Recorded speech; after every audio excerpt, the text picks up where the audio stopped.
Where does the name of Llangefni come from? Today I'm in Llangefni. It's a small town right in the middle of Anglesey. It's the administrative centre.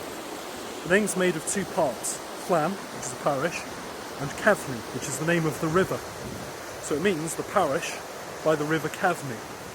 Where does the name for the Cefni come from? Well, that's made of two parts again. You have the first part, which is cavern, which is a deep or a hollow, and then ni, which is a river name suffix. So in Wales, a lot of rivers end with ni, like Llangefni or Llangefni in South Wales, and it's used to make river names. And that's the name of this river behind me, the River Cefni.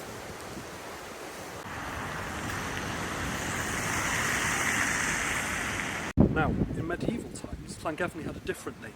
It used to be called Llangefni, which was named after, well, Llan, which is a parish, and Cyngar, which is the name of a saint, who was the patron saint of the church behind me. Now, he's a really interesting man.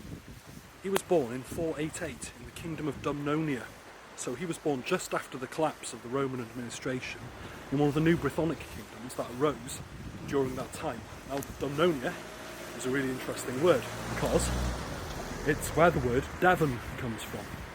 Now, the kingdom of Dumnonia was centred in where Devon is now, and that word, the name of the kingdom meant something like deep valleys, deep streams, and in Welsh, Devon is called Dyfnant. It's a direct descendant of that word, which is where the English got the word Devon from, and in Cornish, it's Downends.